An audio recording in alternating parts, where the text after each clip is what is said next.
I'm a firm believer that, you know, same-sex attraction is not a choice for everybody. Um, and if you are born with a propensity or an attraction toward the same sex, that in and of itself is not condemnable. Like, that's not something you condemn someone for. And I think that's what's consistently happened in the church is people have said, hey, I am attracted to the same sex. Oh, you're going to hell. That's not okay. On top of that, people outside the church have said, hey, not only am I same sex attracted, I'm acting on it. And the Christian community is pointing fingers again. But what about all the people outside the church who do all kinds of things that we would consider sin? So here's my rebuttal to that. I would love to challenge you all to think, because there are a lot of Christians who have this same mindset, and it's kind of a like a straddling the fence type of mindset, and I'm not saying that in any type of disrespect whatsoever, but here's the deal, because I myself struggled with homosexuality. When you say that same-sex attraction is not a choice for everybody, I would honestly say that that is a lie, because it is a choice. We all have choices. If somebody wanted to today, I don't care how far gone you feel like you are, when you meet Jesus, there is absolutely, you have a choice to follow him or not follow him. Jesus himself even stated that the spirit is willing, but the flesh is weak. We feel like we're battling the flesh when in reality we're giving into the flesh. And the flesh wants these types of things. Even Paul states this in the Bible. This is why he tells us to get rid of all sexual immorality. Sexual immorality is works of the flesh.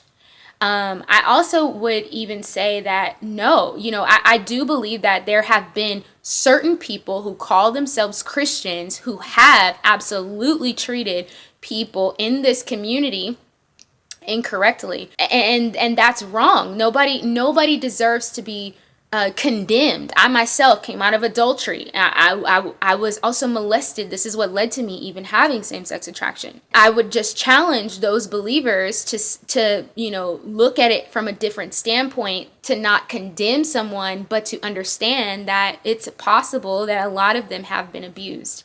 And this is even where Paul even states in Romans, where he was in a culture.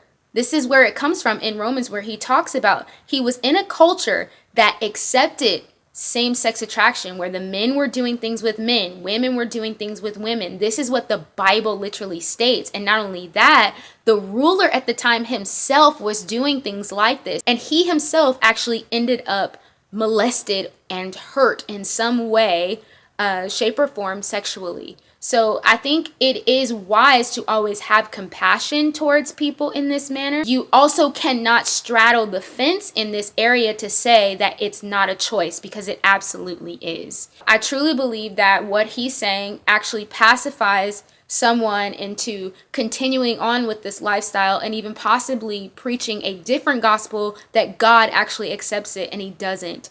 It's dangerous. It's very lukewarm. And I truly just want to challenge you guys to really dive deep in the word, because even the Bible states that God creates ways for us to escape in times of temptation.